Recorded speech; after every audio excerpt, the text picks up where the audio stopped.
présent dans la compétition du combat des maîtres 2023 des 12 coups de midi ce mardi 4 juillet, Cyril surnommé affectueusement Schtroumpfy a fait de tendres confidences sur sa nouvelle vie. Si est-il l'un des maîtres de midi inoubliables de l'émission de TF1. Arrivé sur le plateau des 12 coups de midi en 2011, celui qui est surnommé Schtroumpfy avait remporté 356 186 € de gains et de cadeaux en 71 participations. Surtout, le candidat avait réussi à marquer les esprits, à l'aide d'une grande culture générale et d'une réelle sympathie. De retour, comme tous les ans, dans le combat des maîtres, le tournoi estival du jeu de la Une, Cyril n'a pas réussi à se qualifier pour la suite, mais a livré un poignant témoignage.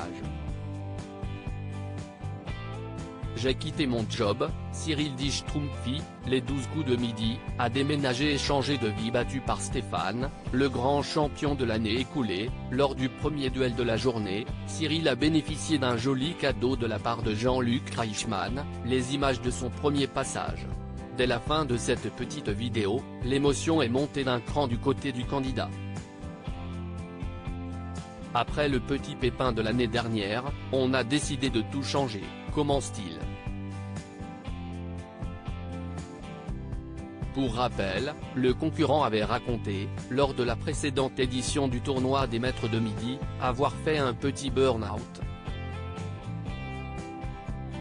Parti vivre en Dordogne avec les siens, Cyril explique vivre une nouvelle vie depuis l'année dernière. J'ai quitté mon job, précise celui qui était journaliste et écrivain. Je ne l'oublierai jamais, Cyril, le combat des maîtres des 12 coups de midi, est très reconnaissant envers Jean-Luc Reichmann. Le participant a ensuite donné plus de détails sur sa nouvelle vie. J'ai monté ma petite entreprise où j'écris pour les autres. Elle s'appelle Prête-moi ta plume, a-t-il déclaré, visiblement ému. Après ces explications, Cyril n'a pas manqué d'adresser un bel hommage à l'animateur du jeu. Je me rappelle que Jean-Luc, tu étais un des premiers à être mis au courant. Tu m'as dit, si je peux te mettre le pied à l'étrier, je le ferai. Ce que tu as fait, et ça, je ne l'oublierai jamais, a-t-il conclu sobrement, mais infiniment reconnaissant envers l'animateur qu'il a côtoyé de nombreux jours sur TF1.